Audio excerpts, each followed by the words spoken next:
Hi, let's have a look at how we can integrate Traffic Parrot and Katalon to be able to run your automated tests when the backend environment is down. So we've got this typical scenario here where we've got our finance application that we're testing with our automated tests with Katalon, and we've got this problem that our finance application is connecting to our backend services, the market data API, that is unfortunately intermittently down. Okay, a typical case. So let's have a look how that looks like actually. So we've got this finance application here in the web browser, and I'm going to refresh the page a few times and show you how the environment goes down. So you see, sometimes we see this please wait message if I refresh the page. Refresh again, refresh again, refresh again. Okay, I've refreshed a few times and I do get a price. Okay, so the environment is intermittently down, unfortunately.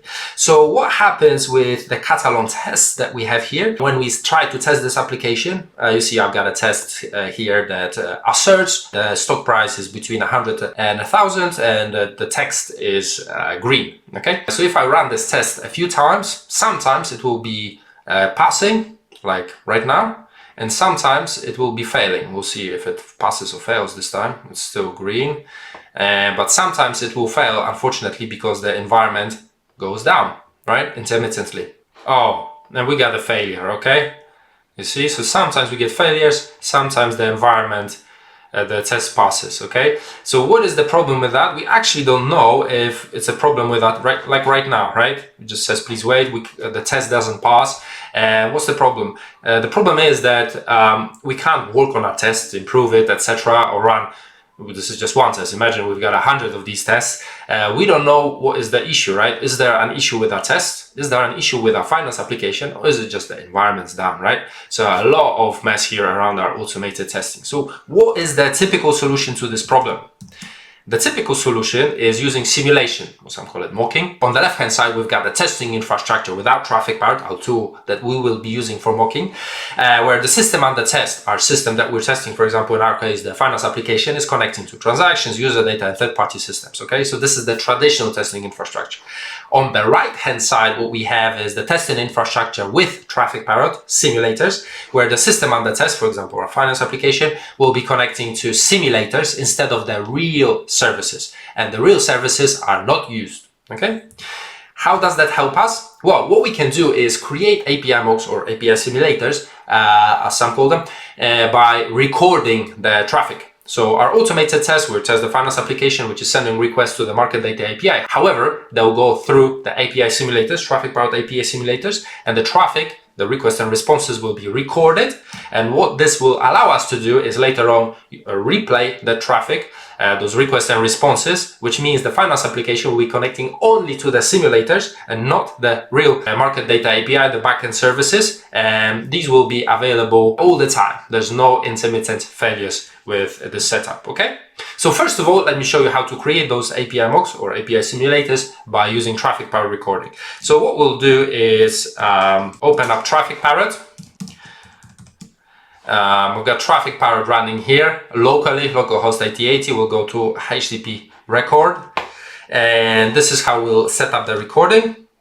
And in order to get the URL that we need to record, we'll copy it from the properties file of the finance application. This is the URL of the real backend service. Okay, so what we'll do is start the recording here. We've got a recorder that's running on localhost 8081 and is proxying the traffic to the real backend services. Okay, so going back to our presentation, we've got this right-hand side set up. So the API simulator Traffic Parrot is set up to proxy record traffic to the real backend service. Okay, so now we need to point the finance application at Traffic Parrot simulator. We'll do it again in the properties file of the finance application.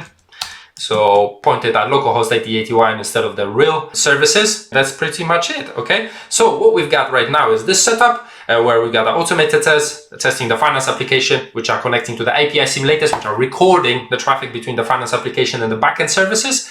So right now we can run our Katalon automated test. Let's run it once. Okay, this is a successful test. So what we can do is go to Traffic Parrot. Traffic Parrot is going to be here. We can stop the recording and we can look at what it's recorded. So Traffic Parrot recorded a request between the finance application and the backend API. and it was a GET request to stock quotes, and the response was a JSON response just like this. And you can see the last price that gets presented to the user in the finance application is just here. Okay, so what we've got here, since we've stopped the recording now, is this situation. Okay, so we've got our automated tests testing the finance application, which are connecting to the API simulators, but we're not using the real backend services anymore. Okay, we're just using the recorded traffic between the finance application and microdata API that's been recorded by Traffic Parrot. And what this means is, if we go to our Katalon tests, we can run these tests many times and they're always going to be successful. Okay, that is because we've got an environment in Traffic Parrot that is always up. It's under our control. That is simulating the real backend environment. Okay, so you see, it doesn't matter how many times I run these tests, they're always going to be green. Okay, so yeah, this is just one example of the problems that you'll see on your test automation journey. Okay, this backend environment is down problem, which will impact your whole test automation journey. It doesn't matter if you're just starting with test automation, you're scaling your test automation, or you're at the end of your test automation journey. When the backend environment is down, this issue will impact your test automation efforts, regardless if you're just starting, you're scaling, or you're at the end of your automation journey. Okay, there's a few other issues that will impact your test automation journey and test automation efforts. For example, APIs or services are not yet available, so it doesn't matter if you're just starting with test automation or you're ramping up your test automation efforts. If the APIs or services are not yet available, they haven't been created yet by the backend or middleware teams, well, you can't do any test automation of your front-end services or your mobile application, etc. Right? However, if you create simulators from API specifications, for example, or sample requests and responses, not by recording, what you can do is continue automating, because your front-end application or your mobile application will be connecting to those simulators instead of the real services that don't yet exist.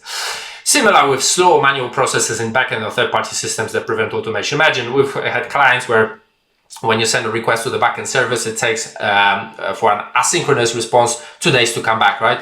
How can you do any test automation in those types of scenarios? You'd have to wait 2 days for a test to complete automated test. However, with tools like Traffic Parrot, you can simulate the responses and they can be back within milliseconds, okay? Or you need test data. You've got this issue where the test data changes in the backend services and break your automated tests. Quite a common issue. And it doesn't matter if you're just starting with your test automation journey or you're scaling your test automation. This issue will prevent you from doing test automation effectively. And there's also test data refreshes or test data setup required. When you're scaling your test automation, this is a typical issue that you're going to face, where you want to set up new test data or refresh your test data because you've run your tests, automated tests, a lot of times already.